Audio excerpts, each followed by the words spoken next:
ओम ज्ञानतिमिरन्धस्य ज्ञानाञ्जनशलाकया चक्षुरुन्मीलितं येन तस्मै श्रीगुरवे नमः।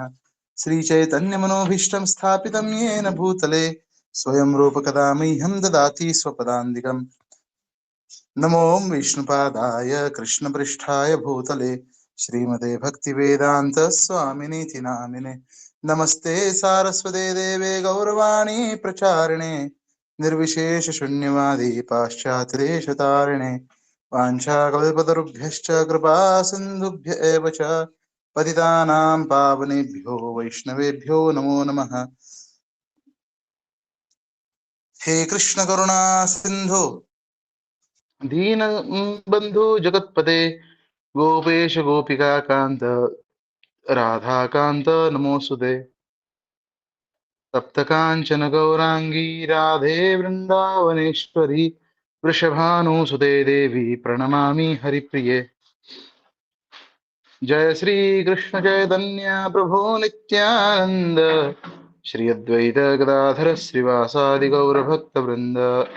हरे कृष्णा कृष्णा कृष्णा हरे हरे, हरे राम राम राम हरे हरे। मुखं करोति वाचालं पङ्गुं लङ्घायते गिरिं यत्कृपात्तमहं वन्दे श्रीगुरुं दीनतारिणं परमानन्दमाधवं श्रीचैतन्य ईश्वरम्। हरे कृष्णा।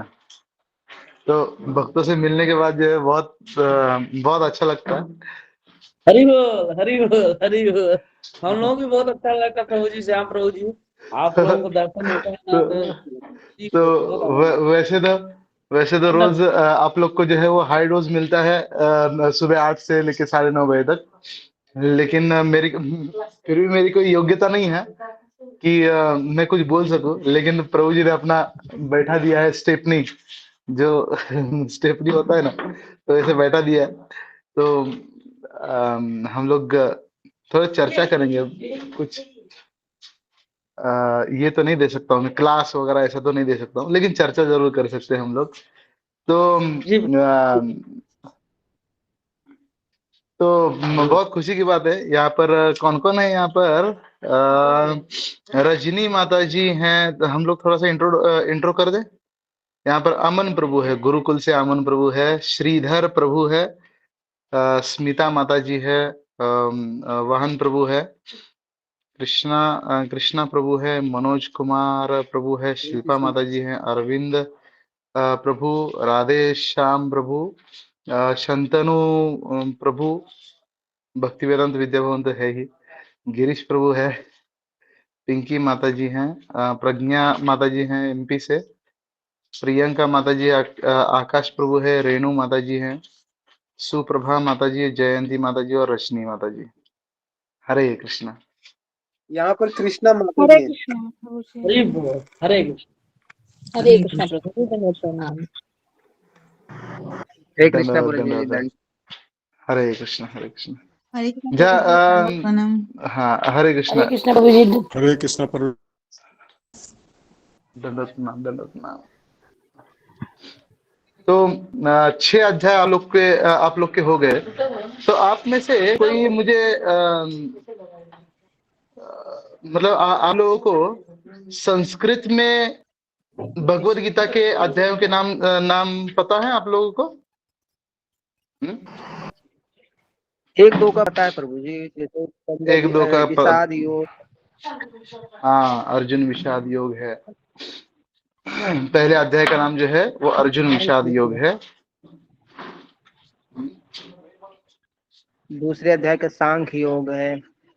गीता सार हाँ, तो क्या है ना कि जो प्रभुपाद जी ने जो नाम दिए हैं अपने भगवत गीता के अध्यायों के, तो वो तो एक है ही। वो जो नाम है वो विश्वनाथ चक्रवर्ती ठाकुर और बलदेव विद्या भूषण। देखिए, भगवत गीता जो प्रभुपाद जी ने कमेंट्री लिखी, जो भगवत गीता प्रभुपाद जी ने जो कमेंट्री लिखी भगवत गीता की, तो वो जो कमेंट्री है वो विश्वनाथ चक्रवर्ती ठाकुर और बलदेव विद्याभूषण, इन दोनों आचार्यों का जो दोनों आचार्यों की जो कमेंट्री है भगवत गीता के ऊपर, उसके आधार पर अपनी कमेंट्री लिखी। कमेंट्री मतलब होता है भाष्य, तात्पर्य। हम्म? तो तो जो उन्होंने नाम दिए वही नाम मतलब उससे सिमिलर नाम जो है प्रभुपाद जी ने अपने भगवत गीता के दिए हैं। ठीक है। लेकिन अगर जैसे 7वें अध्याय का नाम हम लोग देखते हैं कि भगवत ज्ञान, है ना। तो भगवत ज्ञान ये 7वें अध्याय का नाम है। हम्म? लेकिन अगर हम लोग बाहर जाएंगे ना और जब बाहर के लोगों से जब मिलेंगे और बोलेंगे कि भगवत ज्ञान ये नाम है, बोले ये 7वें अध्याय का नाम भगवत ज्ञान है, तो वो बोलेंगे कि ये कहाँ से नाम निकला है नया, है ना।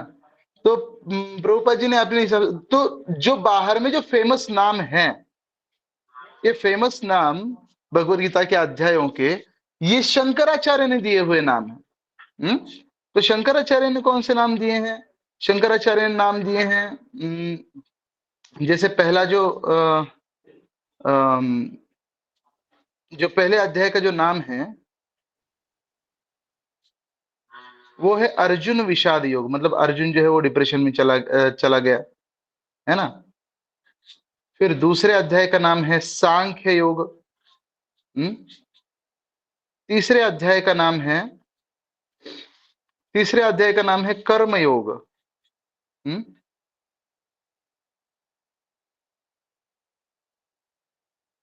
तीसरे अध्याय का नाम कर्म योग है। पांचवें अध्याय का नाम है कर्म संन्यास योग। छठे अध्याय का नाम है ध्यान योग, है ना। और सातवें अध्याय का नाम जो हम लोग अभी 7वां 8वां 9वां, ये प्रभु जी ने मुझे सेवा दी है कि इसके ऊपर चर्चा करने की। तो 7वें अध्याय का नाम है ज्ञान विज्ञान योग। 8वें अध्याय का नाम है अक्षर ब्रह्म योग। 9वें अध्याय का नाम है राज विद्या राजगुह्य योग। 10वें अध्याय का नाम है विभूति योग। 11वें का नाम है विश्वरूप दर्शन योग। 12वें का नाम है भक्ति योग। 13वें का नाम है क्षेत्र क्षेत्रज्ञ विभाग योग। 14वें का नाम है गुणत्रय विभाग योग। फिर 15वें का पुरुषोत्तम योग। फिर 16वें का जो है वो दैवासुर संपद विभाग योग। देवी और आसुरी गुणों का भेद इसमें बताया गया है। फिर 17वां अध्याय जो है वो श्रद्धात्रय विभाग योग, 3 गुणों में श्रद्धा कैसी होती है ये बताया गया है। और फिर 18वें अध्याय का नाम है मोक्ष संन्यास योग। तो ऐसे कुल मिला के 18 ये है। और अब हम लोग दूसरे पार्ट में प्रवेश करने के लिए जा रहे हैं। दूसरा पार्ट मतलब क्या है कि आपने सुना होगा पहले निश्चित सुना होगा शायद कि भगवत गीता या फिर कोई भी जो तरबूजा होता है वो तरबूजे को काट काट के खाना चाहिए। तो क्योंकि पूरा हम लोग अपने मुंह में नहीं डाल सकते आ करके, है ना। तो काट काट के खाना चाहिए। तो भगवत गीता भी एक तरबूजे के समान है। अगर पूरा खाने का प्रयास करेंगे, केवल प्रभुपाद जी के जो भगवत गीता है उनके अगर तात्पर्य पढ़ते जाएंगे तो बहुत बार भक्तों का ये दिक्कत होती है कि प्रभु जी समझ में नहीं आ रहा, कितना बार पढ़ेंगे। वो 6 अध्याय तक जाते हैं, फिर से मतलब 6 महीना बंद हो जाता है, फिर पहले अध्याय में वापस आ जाते हैं, मतलब नहीं पहले अध्याय से शुरू करेंगे, फिर मतलब चौथे अध्याय तक पहुंच जाते हैं, फिर नहीं अब पहले से शुरुआत करेंगे, फिर पहले अध्याय से शुरू, है ना। ऐसे करते करते शायद ही हमारे भक्त जो है वो 3 4 5 साल में जो है 18 अध्याय खत्म कर पाते हैं।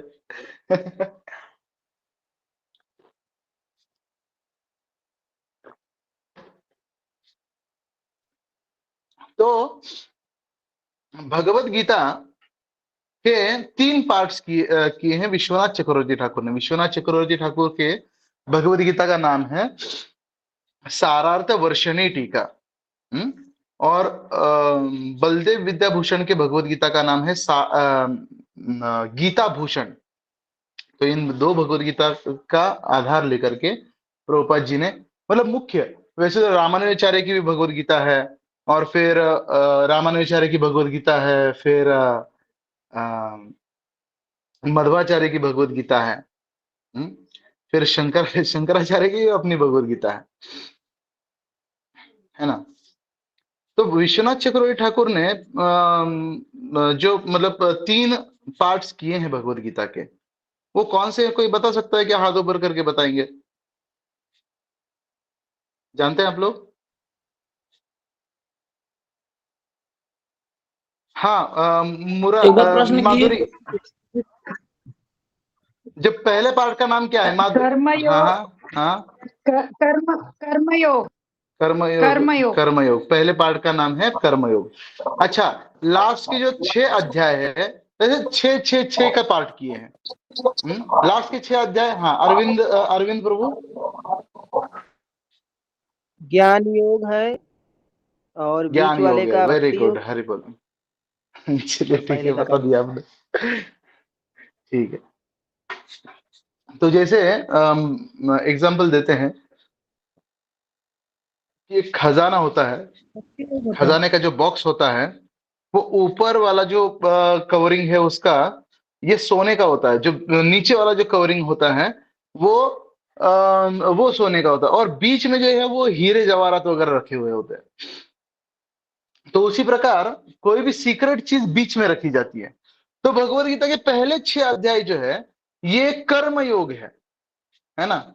और लास्ट के जो 6 अध्याय वो ज्ञान योग है। ये दोनों दोनों जो है वो भगवत गीता के खजाने का ऊपर का और नीचे वाला कवरिंग है जो सोने का है, लेकिन बीच में सारे हीरे जवाहरात रखे हुए हैं, और वो है भक्ति योग। जो 6 अध्याय है, ये भक्ति योग के बारे में हमको बताते हैं। ठीक है, तो अब हम लोग सातवां जो अध्याय है वो शुरू करेंगे। तो 7वां अध्याय शुरू करने से पहले हम लोग क्या करेंगे कि 7वें अध्याय का ओवरव्यू देखेंगे। ठीक है, तो 7वें अध्याय में अम, 7वें अध्याय में श्लोक कितने हैं? बताइए तो।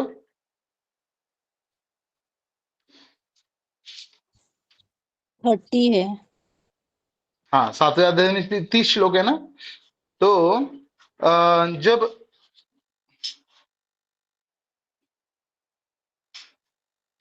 6वें अध्याय में हमने देखा था कि 6वें अध्याय में हमने देखा था कि ध्यान योग का प्रैक्टिस कैसे करना है, अष्टांग योग का प्रैक्टिस कैसे करना है। अष्टांग योग के जो 8 अंग होते हैं, है ना, यम, नियम, आसन, प्राणायाम, प्रत्याहार, धारणा, ध्यान, समाधि। तो ये 8 अंग होते हैं, और फिर उसमें से सिद्धियां मिलती हैं, और फिर कैसे आयु के ऊपर नियंत्रण होता है, ये हमने देखा। लेकिन ये सारे सेकंड चैप्टर में भी सांख्य योग का, ज्ञान योग का ये किया, वर्णन किया भगवान ने। और फिर तीसरे, चौथे, 5वें अध्याय में जो है वो कर्म योग का वर्णन किया। जो छठे अध्याय में ध्यान योग का वर्णन किया। मतलब पहले 6 अध्याय में लमसम जो है, मतलब मेन पार्ट कर्म योग का है, लेकिन दूसरे अध्याय में ज्ञान योग के बारे में चर्चा हुई ही है, और छठे अध्याय में जो ध्यान योग के बारे में चर्चा हुई ही है। तो भगवत गीता में कुल मिलाकर के चार योगों की चर्चा की है। दुनिया में योग के नाम पर जितना रायता फैला हुआ है, इन 4 योगों के अलावा, ये केवल और केवल धोखाधड़ी है। ये केवल और केवल मतलब बस जो ठगाई चल रही है। तो 4 योग कौन से हैं? पहला है कर्म योग। योग मतलब क्या होता है? कौन बताएगा योग मतलब क्या होता है? जुड़ना। जुड़ना, भगवान से हमारा टूटा हुआ संबंध जोड़ना, इसको बोलते हैं योग। तो कर्म के माध्यम से कैसे जुड़ा जा सकता है, ज्ञान से कैसे जुड़ा जा सकता है, जो ध्यान से कैसे जुड़ा जा सकता है, और भक्ति से कैसे जुड़ा जा सकता है। तो हर एक की क्रियाएं हैं, है ना। हर एक की क्रियाएं हैं, हर एक की एक विधि है। कर्म योग की एक विधि है कि कर्म का फल जो है वो भगवान को अर्पण करो। और यहाँ पर कर्म योग मतलब जो सकाम कर्म, ये योग में नहीं आता है। निष्काम कर्म से योग शुरू होता है। हम्म? तो कर्म योग तो निष्काम कर्म के बारे में बताया है। और ज्ञान योग मतलब क्या कि आत्मा और अनात्मा में भेद करके आत्मा और अनात्मा में भेद करके कि मैं शरीर नहीं हूं, मैं आत्मा हूं, मैं शरीर नहीं हूं आत्मा हूं, शरीर नहीं हूं आत्मा हूं, ऐसे करते करते करते वो मोक्ष प्राप्त करता है ज्ञान योगी। और ध्यान योगी क्या करता है, तो परमात्मा के ऊपर हृदय में ध्यान करता है। और ये बताने के बाद छठवें अध्याय के 47वें श्लोक में 6.47 में अ, अर्जुन को ये सारे योग वर्णन करने के बाद कृष्ण बताते हैं कि अर्जुन, योगिनाम अपि सर्वेषां मद्गते अंतरात्मनः श्रद्धावान भजते यो माम समे युक्तः तमो मतः। कि हे अर्जुन, कि ये सारे तो योगी, योगिनाम अपि सर्वेषां, ये सारे तो योगी हैं ही। हम्म लेकिन आ, सभी योगियों में सबसे श्रेष्ठ योगी कौन सा है? तो श्रद्धावान भजते यो माम, श्रद्धा से मेरा भजन मतलब भक्ति करता है, वो योगी सबसे श्रेष्ठ है। हम्म? तो बाहर में जब हम लोग जाएंगे तो हमको अलग अलग साइकोलॉजी के लोग मिलेंगे। कुछ जो है वो कुछ ऐसे ही मतलब हिंदुओं में भी या फिर क्रिश्चियन मुस्लिम्स में भी, हम्म, जो भगवान को निराकार समझते हैं। कुछ लोग जो है मतलब केवल कर्म ही प्रधान समझते हैं। जैसे जो जैन फिलॉसफी है, वो जैन जैन फिलॉसफी बोलता है कि कर्म ही प्रधान है ना। कर्म भगवान से ऊपर जो है वो कर्म को रखते हैं वो लोग, कि कर्म करो, उसको झक मार के देना ही पड़ेगा, है ना। और जो कुछ मतलब जो आर्य समाजी जो है, तो वो लोग बोलते हैं कि नहीं, वो तो मतलब निराकार है और ज्ञान ज्ञान ज्ञान, जीवन का एकमात्र उद्देश्य मोक्ष की प्राप्ति करना। हम्म, है ना। ऐसे आर्य समाजी है, फिर अद्वैतवादी ये बोलते हैं। लेकिन यहाँ पर भगवत गीता में भगवान बता रहे हैं कि सभी योगियों में सबसे श्रेष्ठ योगी कौन सा है, तो भक्ति योगी है। और भक्ति योगी क्यों है, तो ये आने वाले 6 अध्यायों में भगवान बताएंगे। 7, 8, 9, 10, 11, 12, इन अध्यायों में हम बताएंगे कि क्यों क्यों ये श्रेष्ठ है। तो ठीक है, हम लोग ब्रेक डाउन करेंगे।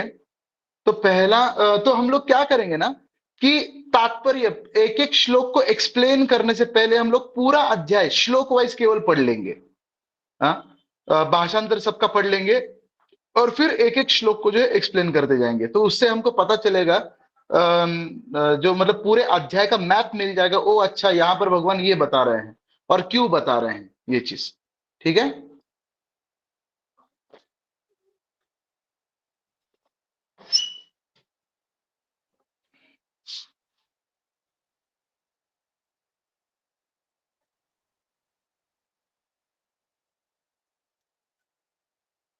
तो 7.1, मया मय्यासक्तः मनः पार्थ योगं युञ्जन्मदाश्रयः असंशयं समग्रं मा यथा ज्ञास्यसि तच्छृणु।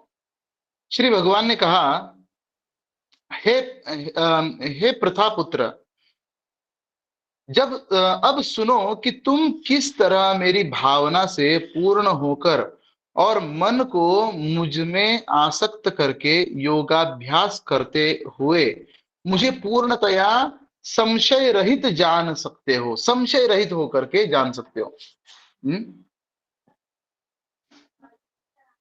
यथा ज्ञास्यसि तच्छृणु। तो ये सुनने का महात्म्य क्या है, और तुमको ये ज्ञान क्यों सुनना चाहिए, ये पहले, दूसरे और तीसरे श्लोक में भगवान बताते हैं। श्री भगवान वाच।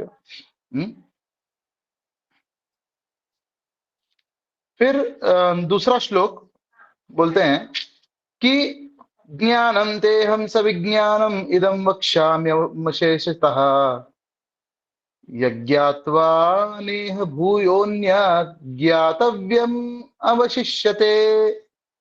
अब मैं तुमसे पूर्ण रूप से व्यवहारिक तथा दिव्य ज्ञान कहूंगा। इसे जान लेने पर तुम्हें जानने के लिए और कुछ भी शेष नहीं रहेगा।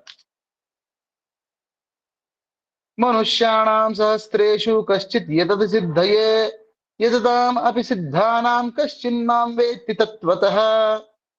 कई हजार मनुष्यों में से कोई एक सिद्धि के लिए प्रयत्नशील होता है।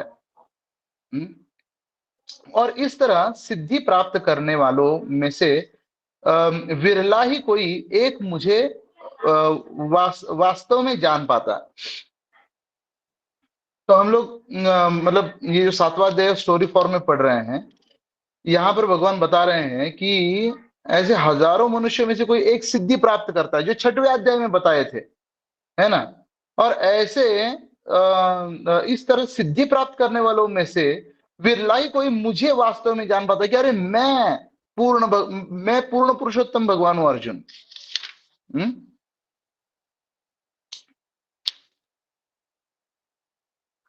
तो भगवान की अब जो है चौथे श्लोक से लेकर के 12वें श्लोक तक भगवान अपने भौतिक और आध्यात्मिक शक्तियों के का वर्णन कर रहे हैं। भूमिरापो नलो वायु खम मनोर्बुद्धिरेव च अहंकार इति यम में भिन्ना प्रकृतिरष्टधा। पृथ्वी, जल, अग्नि, वायु, आकाश, मन, बुद्धि, अहंकार, ये 8 प्रकार से विभक्त मेरी भिन्ना प्रकृतियां हैं। यहाँ 8 प्रकार से विभक्त मेरी भिन्ना प्रकृतियां हैं। तो ये जो है वो 8 तत्वों से, वैसे तो श्रीमद् भागवत में बताया गया है कि 24 तत्वों से ब्रह्मांड बना हुआ है। और वो 24 तत्व कौन से हैं? तो पंच महाभूत हैं, 5 कर्मेंद्रियां, 5 ज्ञानेंद्रियां, फिर 5 तन मात्राएं मतलब पंच महाभूत जानते होंगे आप लोग, पृथ्वी, जल, अग्नि, वायु, आकाश, ये पंच महाभूत है। 5 कर्मेंद्रियां कौन सी हैं? 5 कर्मेंद्रियां हैं हाथ पैर गुदद्वार, जनेन्द्रियां और वाणी, ये 5 कर्मेंद्रियां हैं। फिर 5 ज्ञानेन्द्रियां कौन सी हैं? 5 ज्ञानेन्द्रियां हैं आंख, कान, नाक, जीभ, त्वचा। और 5 तन मात्राएं, या फिर इसको बोलते हैं कि इंद्रिय विषय। 5 ज्ञानेन्द्रियों के 5 विषय है। ये 5 विषय कौन से हैं?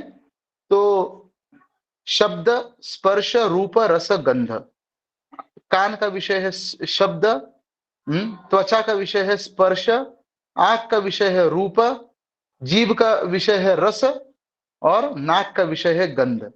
ये 5 इंद्रियां इन 5 विषयों के पीछे दौड़ती रहती है, इसलिए इन विषयों को विष भी बोला जाता है। कृष्ण गोविंद गोपाल गाते चलो, मन को विषयों के विष से हटाते चलो। अच्युतम केशवम कृष्ण दामोदरम राम नारायणम जानकी वल्लभम। तो मन को विषयों के विष से हटाते चलो। तो ये विषयों का जो विषय है वो कितने प्रकार का है? तो 5 प्रकार का है। ये हो गए 20। और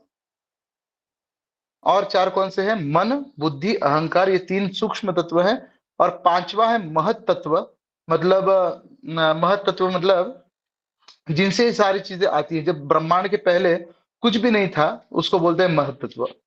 तो ये जो है 24 तत्वों से बनी हुई है। तो यहाँ पर भगवान बता रहे हैं कि जो जड़ तत्व है, पृथ्वी, जल, अग्नि, वायु, आकाश, मन, बुद्धि, अहंकार, तो ये 8 प्रकार जो है, ये 8 प्रकार की विभिन्न शक्तियां हैं मेरी, जो जड़ शक्तियां हैं।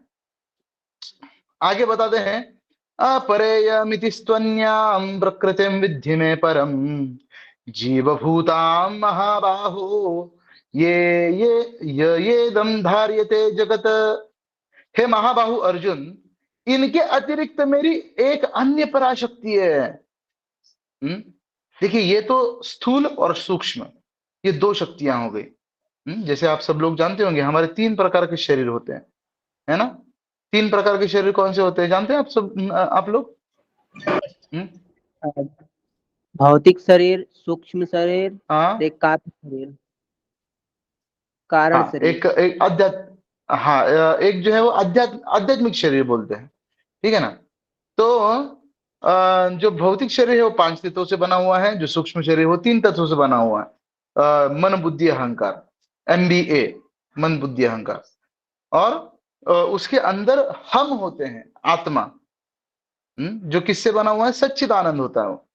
तो इसके अतिरिक्त मेरी एक अन्य पराशक्ति है जो उन जीवों से युक्त है जो इस भौतिक अपरा प्रकृति के साधनों का विदोहन कर रहे हैं।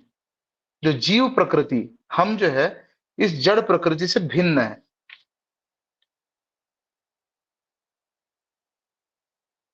इस जड़ प्रकृति से भिन्न है। और ये क्या कर रही हैं? जड़ प्रकृति का जो है विदोहन कर रही है, मतलब शोषण कर रही है, इससे आनंद प्राप्त करने का प्रयास कर रही है। एतद्योनीनि भूतानि सर्वाणीत्युपराधय अहं कृत्स्नस्य जगतः प्रभवः प्रलयस्तथा। सारे प्रलयों का उद्गम इन दोनों शक्तियों में है। इस जगत में जो कुछ भी भौतिक तथा आध्यात्मिक है उसकी उत्पत्ति तथा प्रलय मुझे ही जानो। तो ये दोनों मेरी शक्तियां हैं, और ये दोनों, ये सारे प्राणियों का उद्गम इन दोनों शक्तियों में ही है। इन दोनों शक्तियों से ही सारे प्राणी वगैरह 84 लाख योनियां उत्पन्न होती हैं। और ये उत्पन्न करने वाला और उसका जो है मतलब नाश करने वाला भी कौन है? ये मुझे ही जानो अर्जुन। मत्तः परतरं नान्यत् किंचिदस्ति धनंजय मयि सर्वमिदं प्रोतं सूत्रे मणिगणा इव। मुझसे श्रेष्ठ कोई सत्य नहीं है। जिस प्रकार मोती धागे में गूंथे रहते हैं उसी प्रकार सब कुछ मुझ पर आश्रित है। तो हम लोग केवल ट्रांसलेशन पढ़ते जाएंगे, ठीक है? नहीं तो फिर श्लोक हम लोग एक्सप्लेन करते समय देखेंगे। हे कुंदीपुत्र, मैं जल का स्वाद हूं। अब जो अलग अलग ये बता रहे हैं, भगवान अपनी विभूतियां बता रहे हैं। मैं जल का स्वाद हूं, सूर्य तथा चंद्रमा का प्रकाश मैं हूं, वैदिक मंत्रों में ओमकार मैं हूं, आकाश में ध्वनि हूं तथा मनुष्य में सामर्थ्य मैं हूं। मैं पृथ्वी की आद्य सुगंध और अग्नि की ऊष्मा हूं। मैं समस्त जीवों का जीवन तथा तपस्वियों का तप हूं। हे प्रथा पुत्र, यह जान लो कि मैं ही समस्त जीवों का आदि बीज हूं। बुद्धिमानों की बुद्धि तथा समस्त तेजस्वी पुरुषों का तेज मैं हूं।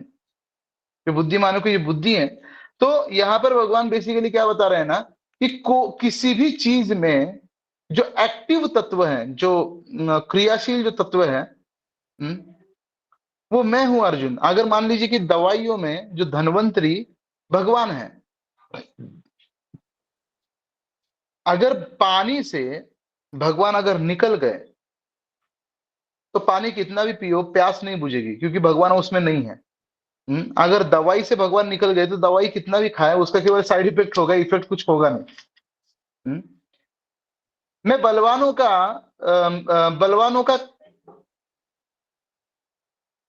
बलवानों का कामनाओं तथा इच्छाओं से रहित बल हूं। हे भरत श्रेष्ठ, मैं वह काम हूं जो धर्म के विरुद्ध नहीं है।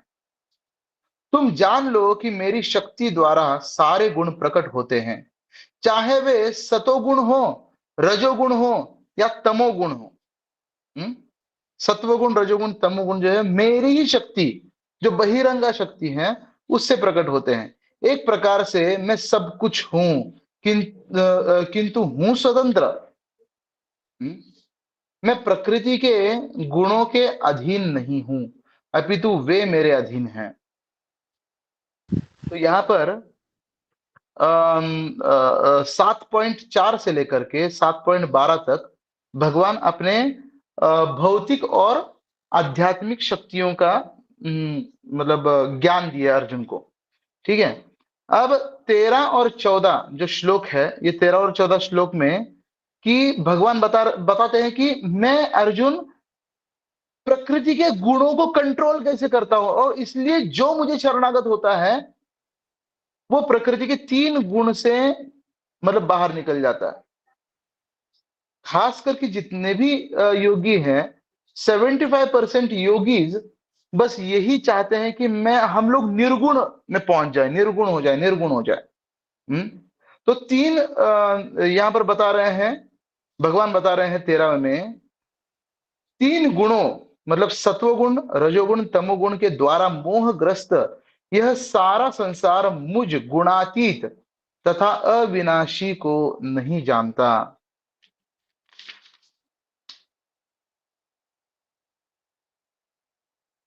प्रकृति के 3 गुणों वाली इस मेरी दैवी शक्ति को पार कर पाना कठिन है, किंतु जो मेरे शरणागत हो जाता है वे सरलता से इसे पार कर जाते हैं। इसलिए एक बहुत ही एक मतलब एक वरिष्ठ भक्त थे, तो वो बता रहे थे कि माया जो है, जहां पर कृष्ण नहीं है वहां पर माया कृष्ण जितनी ही प्रबल है, कृष्ण जितनी ही स्ट्रांग है। इसलिए खुद के बल पर कभी माया से, 3 गुणों से कभी भी जीता नहीं जा सकता है। जो व्यक्ति कृष्ण की शरण ग्रहण करता है वही केवल वही केवल माया को ललकार सकता है। और 15वें, अब जो 15 से 19 तक कौन मुझे सरेंडर हो सकता है, मतलब कौन मेरा भक्त बन सकता है अर्जुन, ऐसे जो 3 गुणों से मुक्त होना वगैरह, तो मेरा भक्त कौन बन सकता है, मेरी शरणागत कौन हो सकता है, ये 15 से लेके 19 तक बताते हैं भगवान। न माम दुष्कृतनो मूढ़ः प्रपद्यन्ते नराधमः मायया परतज्ञान आसुरं भावमाश्रिताः। जो निपट मूर्ख है, 4 लोग जो है मेरे भक्त कभी नहीं बनते हैं। जो पहला है मूर्ख है, दूसरा है दुष्कृत मूढ़ा प्रपद्यन्ते नराधमा, जो नराधम है, मनुष्य में अधम है। तीसरा है माया अपरत ज्ञान, जिनका जो ज्ञान है उनको ज्ञान तो था लेकिन माया ने उनका ज्ञान जो है अपहरण कर लिया है। और आसुरम भावम आश्रिता, जो आसुरी लोग है, जो प्योरली नास्तिक है। तो यहाँ पर प्रभुपाद बता दें, मूढ़ मतलब कौन, जो बहुत कठिन परिश्रम करते हैं और बोलते हैं जो कर्म ही पूजा है, इनको जो है मतलब भगवान मूढ़ बोलते हैं। ऐसे लोग भक्त नहीं बनते हैं। दूसरा कौन है, नराधम। नराधम कौन होता है कि जो व्यक्ति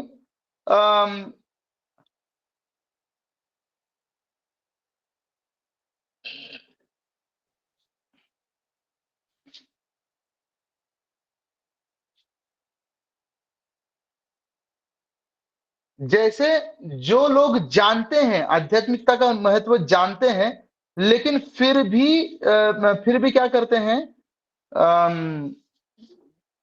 अपने फॉलोअर्स लोगों को, मतलब जिनके बहुत सारे फॉलोअर्स हैं लेकिन वो अध्यात्म की तरफ उनको मोड़ते नहीं हैं, वो जो है केवल अपने स्वार्थ के लिए, जैसे सामाजिक लोग होते हैं, राजनीतिक लोग होते हैं, इनको नराधम, जो सामाजिक लोग इन लोगों को नरों में श्रेष्ठ मानते हैं, वहां पर भगवान उनको नराधम बोल रहे हैं। और तीसरा कौन है, माया अपरत ज्ञान, जो ऐसे जो सात्विक जो लोग होते हैं, जो टीचर्स होते हैं, जो साइंटिस्ट लोग होते हैं, जो है वो साहित्यकार होते हैं, है ना, जो कविताएं वगैरह करते हैं, लेकिन उनका जितना भी ज्ञान है वो कभी भगवान की सेवा में लगता ही नहीं है। वो वही कि पेंसिल के ऊपर कविता करेंगे। अरे यार, वो मनुष्य जीवन को उद्देश्य थोड़ी ना है भाई। तुमको तो भगवान के ऊपर में कविता करनी चाहिए, तुमको तो भगवान का भक्त बनना चाहिए। और चौथे लोग हैं आसुरम भाव मश्रिता, मतलब जो प्योरली नास्तिक है। तो ये 4 प्रकार के लोग मेरी शरण में नहीं आते, लेकिन 4 प्रकार के लोग मेरी शरण में आते हैं। तो 16वें श्लोक में क्या बोलते हैं, हे भरत श्रेष्ठ, 4 प्रकार के पुण्यात्मा मेरी सेवा करते हैं। कौन से, अर्थार्थी, जिज्ञासु और ज्ञानी। आर्थ मतलब होता है कि जो बहुत एकदम बोलते हैं कि एक ये आती है ना कि जो हारे को हरी ऐसे बोला जाता है। जो हारा हुआ है, आर्थ मतलब जो अपने भौतिक लाइफ जो है उसकी पीड़ाओं से बहुत एकदम आर्त हो चुका है, बहुत पीड़ित हो चुका है, तो ऐसा पीड़ित व्यक्ति पहला आता है। दूसरा है जिज्ञासु। अरे बोले आप लोग हरे कृष्ण वाले तिलक वगैरह लगाते हैं, अच्छा ये क्या है तिलक वगैरह? तो वो एक जो भक्त बन जाता है। अर्थार्थी, अर्थार्थी मतलब होता है कि जिसको धन संपत्ति वगैरह ऐसा कुछ चाहिए, हाँ, जो तिरुपति बालाजी में जाते हैं, तो भगवान ऐसे लोगों के लिए जो है वो वैसा अवतार ले लेते हैं। बोले ठीक है भाई, मतलब मैं आ जाऊंगा, तुमको अगर ऐसे शरणागत होना है मुझे तो मैं वैसे आ जाऊंगा। तो बिजनेस के लिए जाते हैं। और चौथा है ज्ञानी। जो ज्ञानी है वो मुझे शरण में आते हैं। तेषां ज्ञानी नित्य युक्त एक भक्तिर विशिष्यते, प्रियो ही ज्ञानिनो ज्ञानिनोत्यर्थम अहम सच मम प्रिय। लेकिन इन चारों में से अब भगवान बता रहे हैं कि मुझे कौन प्रिय है अर्जुन। इनमें से जो जो परम ज्ञानी है और शुद्ध भक्ति में लगा रहता है वह सर्वश्रेष्ठ है। आर्तों में से, जिज्ञासु में से, अर्थार्थी में से और ज्ञानी में से। जो चार स्तर की भक्ति होती है, एक डर के मारे की गई भक्ति, उससे ऊपर होती है एक लोभ से की गई भक्ति, उससे ऊपर होती है कर्तव्य से की गई भक्ति, है ना, और चौथी होती है जो प्रेम से की गई भक्ति। तो इनमें सबसे शुद्ध भक्ति है प्रेम से की गई भक्ति, जो ज्ञानी ज्ञानी कर सकता है। तो भगवान बोल रहे हैं कि ऐसे जो भक्त है वो मुझे बहुत प्रिय होता है अर्जुन। निस्संदेह ये सब उदार चेता व्यक्ति हैं। कौन कौन? आर्त, जिज्ञासु, अर्थार्थी, ज्ञानी। किंतु जो मेरे ज्ञान को प्राप्त है उसे मैं अपने ही समान मानता हूं। जो जानता है कि कृष्ण ही पूर्ण पुरुषोत्तम भगवान, और मेरी भक्ति का ज्ञान जो जानता है उसको मैं अपने समान मानता हूं। वह मेरी दिव्य सेवा में तत्पर रहकर मुझ सर्वोच्च उद्देश्य को निश्चित रूप से प्राप्त करता है। और ऐसा कब होता है? तो भगवान बोलते हैं कि बहुनाम जन्म नामंते ज्ञानवाम नाम प्रपद्यते। हजारों हजारों जन्मों के बाद ऐसा जो ज्ञानी व्यक्ति है, ऐसा जो ज्ञानी है, ऐसा जो योगी है, वो हजारों हजारों जन्मों के बाद जब उसको ऐसे एकाद को समझ में आता है कि वासुदेवम सर्वमिति, कि वासुदेव ही सब कुछ है, स महात्मा सुदुर्लभ, और वो महात्मा बहुत दुर्लभ होता है, उसकी जाकर के शरण ग्रहण करनी चाहिए अर्जुन, उसको छोड़ना नहीं चाहिए। तो जो भी कृष्ण भक्ति में लगा हुआ है ये सारे योग वगैरह पार करके आया है। तो सोचिए कि हम लोग कितने भाग्यवान हैं जो ऐसे ऐसे भक्तों का संगति हमको प्राप्त हो रहा है। कामैस्तैस्तैर्हित ज्ञान प्रपद्यन्ते देवताः तम तम नियममास्थाय प्रकृत्या नियतः स्वया। तो अब 15 से लेके 19 तक भगवान ने बताया कि मुझ तक कौन कौन पहुंच सकता है अर्जुन, मेरा भक्त कौन कौन बनेगा। तो बताया कि आर्थ, अर्थार्थी, जिज्ञासु, ज्ञानी, और उसमें से सबसे श्रेष्ठ कौन होता है? तो ज्ञानी होता है, जो कब मुझे प्राप्त कर सकता है? तो करोड़ों जन्मों के बाद, है ना। अब भगवान बता रहे हैं कि लेकिन जो लोग देवी देवताओं को या फिर देवी देवता लोग को ही भगवान मानते हैं, या फिर जो निराकार को ही भगवान समझते हैं, तो उनकी क्या गति होती है? ठीक है, तो 20वें श्लोक से लेकर 25वें श्लोक तक भगवान बता रहे हैं। बोलते हैं कामैस्तैस्तैर्हित ज्ञान प्रपद्यन्ते न देवता तम तम नियममास्थाय प्रकृत्या नियतः स्वया। जिनकी बुद्धि भौतिक इच्छाओं द्वारा मारी गई है, वे देवताओं की शरण, जो अन्य जो देवी देवताएं हैं वो देवताओं की शरण में जाते हैं और वे अपने अपने स्वभाव के अनुसार पूजा के विशेष विधि विधानों का पालन करते हैं। जैसे उनका स्वभाव है कि मांस मछली खाना, तो ठीक है भाई, काली का पूजा करो तुम, है ना। उनके लिए देवी भागवत वगैरह ये सब दिया है। जो मतलब नशा गांजा वगैरह ये वो सब मतलब पीना चाहते हैं, एकदम मतलब जैसे तैसे रहना चाहते हैं, पर ठीक है तुम शिव जी के ये रूप को पूजा करो। जो बलि वगैरह देना चाहते हैं, हाँ, जो मांस मछली वगैरह और खाना चाहते हैं, बोले कि ठीक है तुम कुल देवता के पास जाओ या फिर मतलब ग्राम देवता के पास जाओ। और ऐसे करते करते करते उनके उनके स्वभावों के अनुसार। लेकिन ये लोग कौन होते हैं, भगवान बता रहे हैं, इनकी जो बुद्धि है भौतिक इच्छाओं द्वारा मारी गई है। हाँ, ये लोग देवताओं के पास केवल बिजनेस करने के लिए जाते हैं। तो मैं प्रत्येक जीव के हृदय में आगे हम बता रहे हैं, यो यो याम याम तनुम भक्तः श्रद्धया अर्चितु मिच्छति तस्य तस्याचलां श्रद्धां तामेव विदधाम्यहम्। मैं प्रत्येक जीव के हृदय में परमात्मा स्वरूप स्थित हूं।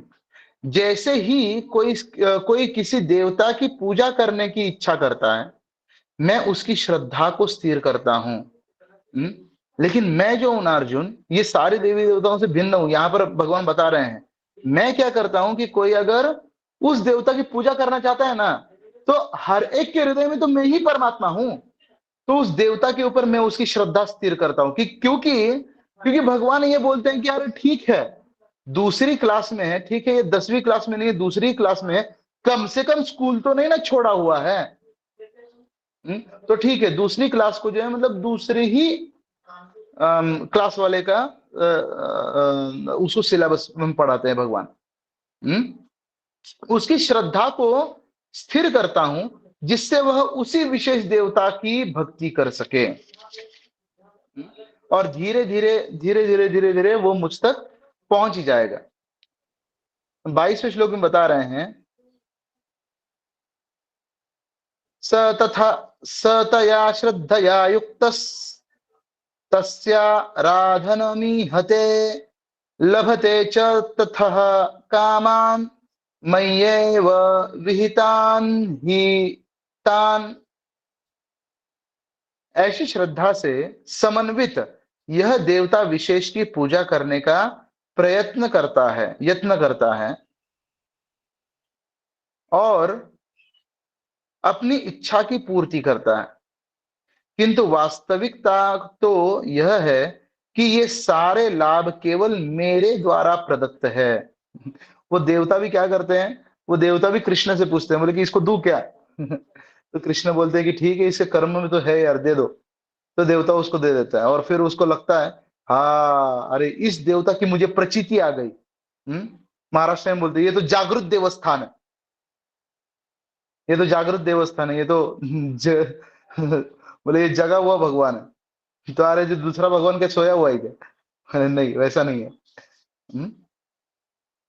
अंतवंदु फलम देशाम तद्भवत्याल्पमेधसाम देवान देवयजो यान्ति मद्भक्ता यान्ति मामपि।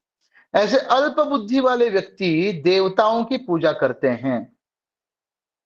भगवान इधर में क्लियरली बता रहे, बोले कि ऐसे जो लोग होते हैं वो कम बुद्धिमान होते हैं। और उन्हें प्राप्त होने वाले फल, क्योंकि ये चीज, ये सिस्टम जानते ही नहीं ना कि वो देवी देवता जो है वो कहां से उसकी इच्छा पूरी कर रहे हैं, वो सिस्टम जानते ही नहीं है। और उन्हें प्राप्त होने वाले फल सीमित तथा क्षणिक होते हैं। देवताओं की पूजा करने वाले देवलोक को जाते हैं, किंतु मेरे भक्त अंततः मेरे परम धाम को प्राप्त होते हैं। क्या फर्क है?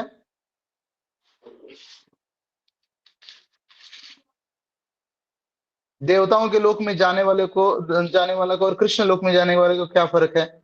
तो देवताओं के लोक में जो जाता है वो वापस चला आता है, लेकिन कृष्ण लोक में जो जाता है वो वापस नहीं आता। एक बार प्रभुपाद जी ने बोला कि अगर ऐसे भक्ति आप करोगे तो आप जो है वो गोलोक वृंदावन जाएंगे। बोले जाओगे सब लोग गोलोक वृंदावन, आना चाहोगे? तो इतना प्रभुपाद ने वर्णन किया था गोलोक वृंदावन का, बोले हाँ क्या बात है, बोले हम जाएंगे गोलोक वृंदावन। लेकिन उसमें से एक जो है वो एक नया व्यक्ति था। बोले लेकिन उस उधर से वापस आना पड़े, मतलब वापस आ सकते हैं कि नहीं? तो प्रभुपाद बोले कि नहीं, वहां से नहीं वापस आ सकते हैं। तो बोले ना, फिर नहीं जाएंगे। बोले स्वामी जी फिर नहीं जाएंगे। बोले क्योंकि इधर में जो है मतलब मेरी बीवी है, पत्नी है, बच्चे हैं। हम्म। तो वही तुकाराम महाराज वाला हिसाब हो गया। वो तुकाराम महाराज की जो पत्नी थी तुकाराम महाराज बोल रहे थे, बोला अरे चलो वैकुंठ जाना है, वैकुंठ जाना है। बोले मेरे भैंस का कौन ख्याल रखेगा इधर में, तुम जाके आ जाओ, इधर में रोटी बना के भाकरी बना के रख रही हूँ तुम जाके आओ, घूम के वगैरह वापस आ जाओ, जल्दी आना लेकिन। हम्म। तो यही देवी देवताओं के जो स्वर्ग लोक में जाने का और स्वर्ग लोक में जाने का और भगवान के लोक में जाने का ये डिफरेंस है। क्योंकि भगवान का जो लोक है, स्वर्ग लोक जो है एक रिजॉर्ट के समान है, एक होटल के समान है। उधर में जाके जब तक पैसा है तभी तक वहां पर रह सकते हैं, उसके बाद जो है वापस ढकेल दिया जाएगा यहाँ पर। लेकिन भगवान का जो धाम है वो हमारा घर है। हम्म? एक बार वहां पर चले जाने के बाद वापस यहाँ पर नहीं आना पड़ता है। हम्म? तो ये तो हो गया देवी देवताओं के जो भक्त है उनके बारे में। लेकिन आगे हम बता रहे हैं जो बुद्धिहीन मनुष्य मुझको ठीक से न जानने के कारण सोचते हैं कि मैं, क्या सोचते हैं कि मैं पहले निराकार था और अब मैंने इस स्वरूप को धारण किया, अब वो कृष्ण बन गया है। वे अपने अल्प ज्ञान के कारण मेरी अविनाशी तथा सर्वोच्च प्रकृति को नहीं जान पाते। कुछ कुछ लोग बोलते हैं ना, बोलते हैं ऐसा कि नहीं यार, वो जो भगवत गीता जो बोल रहा था वो कृष्ण नहीं बोल रहा था, वो कृष्ण के अंदर वाला कुछ चीज था जो बोल रहा था। अरे कृष्ण के अंदर और बाहर में कुछ नहीं होता है, वो कृष्ण के अंदर अंदर वाला ही बाहर वाला है। है ना? तो ऐसे जो है वो अल्प बुद्धि वाले लोग बोले गए हैं। ना हम प्रकाश सर्वस्य योग माया समावृतः मूढ़ोयम ना विजानाति लोको मामजम व्ययम। मैं मूर्खों तथा अल्पज्ञों के लिए कभी भी प्रकट नहीं हूं। उनके लिए तो मैं अपनी अंतरंगा शक्ति द्वारा आच्छादित रहता हूं, अंतरंगा शक्ति द्वारा। अतः वे यह नहीं जान पाते कि मैं अजन्मा तथा अविनाशी हूं। हाँ?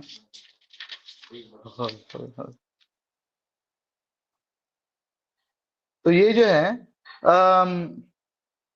भगवान ने यहां पर बता दिया कि जो देवी देवताओं की जो उपासक है और जो निराकारवादी जो है, तो उनकी स्थिति क्या होती है। ये दोनों भी जो है अल्पज्ञ होते हैं। जो देवी देवता वाले तो मतलब अल्पज्ञ होते ही हैं, वो ऊपर से निराकार जो वादी हैं वो भी अल्पज्ञ होते हैं।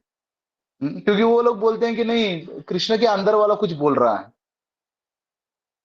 तो कृष्ण ने मतलब अंदर, तो एक जो है कोई मतलब शिव बाबा वाले कोई मतलब व्यक्ति थे, तो वो बोल रहे थे, बोले कि नहीं, कृष्ण के अंदर वाला वहां पर जो है वो भगवत गीता बोल रहा था। तो फिर बोले कि नहीं, उधर फिर मतलब कृष्ण ने 18वें अध्याय में ये क्यों बोला कि सर्वधर्मान परित्यज्य माम एकम, मेरे अकेले की शरण में आ जाओ। ऐसा क्यों नहीं बोला कि मतलब मेरे अंदर वाले की शरण में आ जाओ।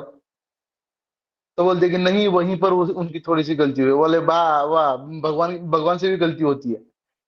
हम्म। तो आगे हम बताते हैं कि अब 25वें श्लोक तक यहाँ पर डेमिगॉड्स और इम्पर्सनलिज्म का भेद बताया गया है। अब 26 से लेकर 30 तक भगवान क्या बता रहे हैं कि जब कृष्ण को मतलब जब मुझे कोई अर्जुन जानता है तब क्या होता है, वो जो है वो संशय से परे हो जाता है, संशय से मुक्त हो जाता है। तो बोलते हैं कि वेदाहम समतीतानि वर्तमानानि च अर्जुन भविष्यानि च भूतानि माम तवेदैन कश्चन। हे अर्जुन, श्री भगवान होने के नाते श्री भगवान होने के नाते मैं जो कुछ भूतकाल में घटित हो चुका है, जो वर्तमान में घटित हो रहा है और जो आगे होने वाला है, वह सब कुछ जानता हूं। मैं समस्त जीवों को भी जानता हूं, किंतु मुझे कोई नहीं जानता। हम्म?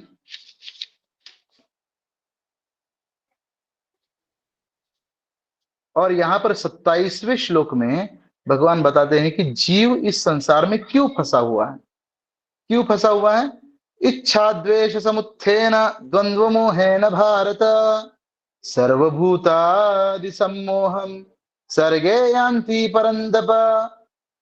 हे भरतवंशी, हे शत्रु विजेता, समस्त जीव जन्म लेकर इच्छा तथा घृणा से उत्पन्न द्वंद्वों से मोहग्रस्त होकर मोह को प्राप्त होते हैं। देखिए, दो चीजें की यहां पर हमने। भगवत धाम से वापस यहाँ पर आने का जो है कारण प्रभुपाद बताते हैं। वैसे मतलब हम लोग यहाँ पर आए नहीं है, या फिर मतलब इसको गिनती नहीं की जा सकती है कब आए कब चले गए वगैरह।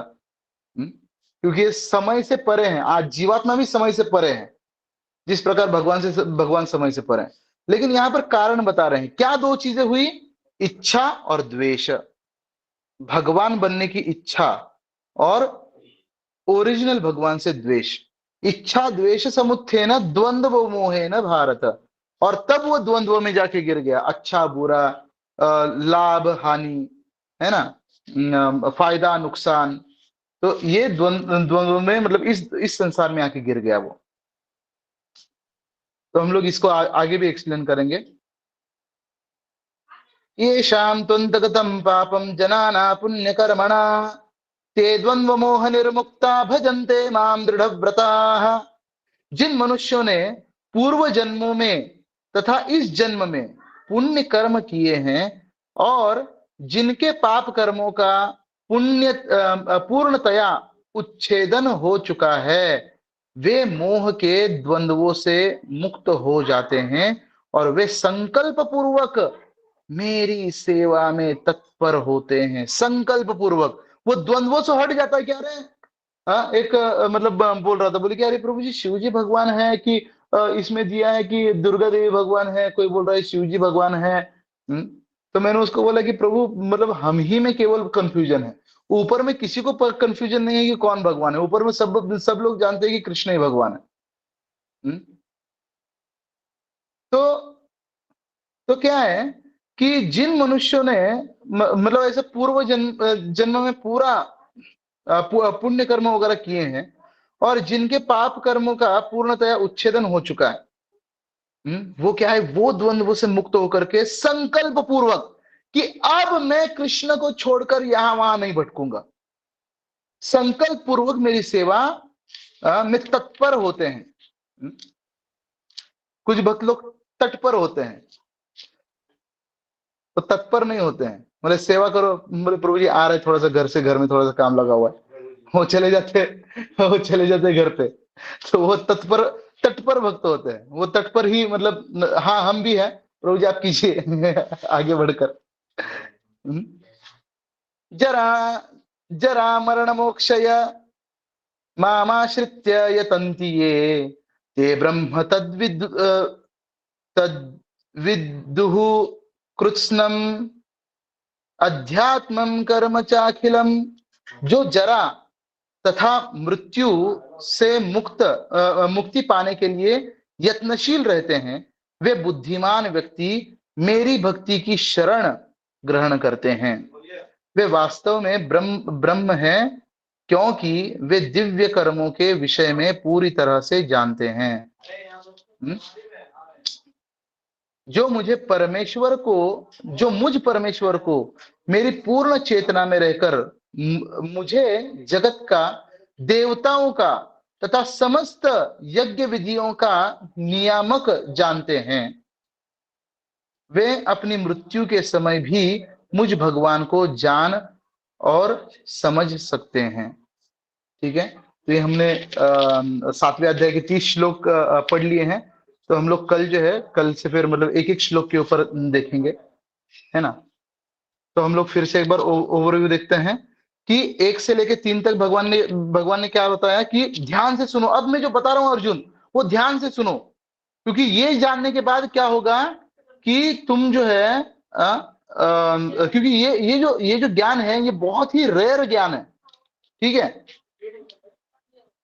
फिर चौथे श्लोक से लेकर के 12वें श्लोक तक क्या भगवान ने बताया कि विभूति मैं किसमें क्या हूं, और जो भौतिक जो प्रकृति है वो मुझसे आती है, आध्यात्मिक प्रकृति मुझसे आती है। भौतिक प्रकृति क्या है? भूमि, आपो, अनलो, वायु, खम, मनो, बुद्धि, है ना। और आध्यात्मिक प्रकृति क्या है? जीव। ये दोनों ही मुझसे आती हैं।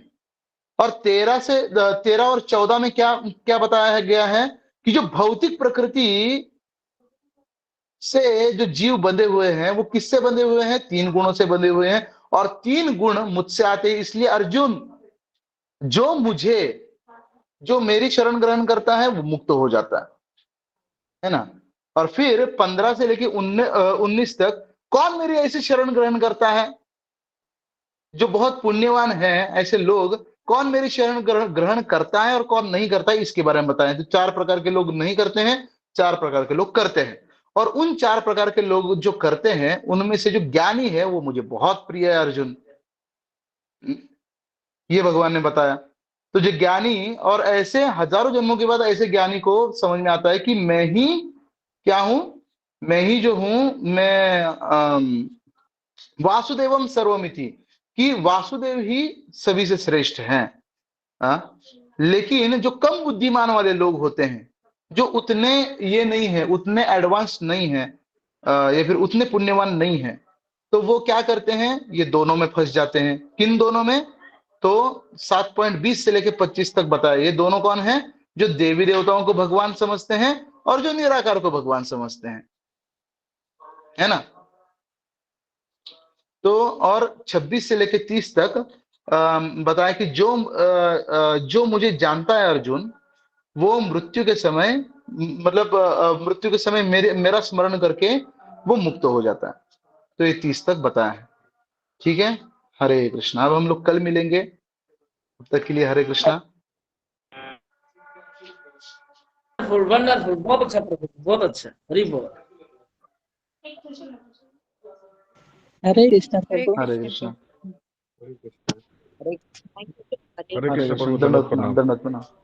हरे कृष्ण प्रभु की दंडवत प्रणाम। जी प्रभु, बहुत अच्छा लगा क्लास आपका।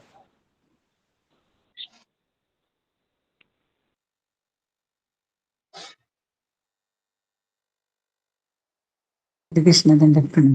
हरि बोल।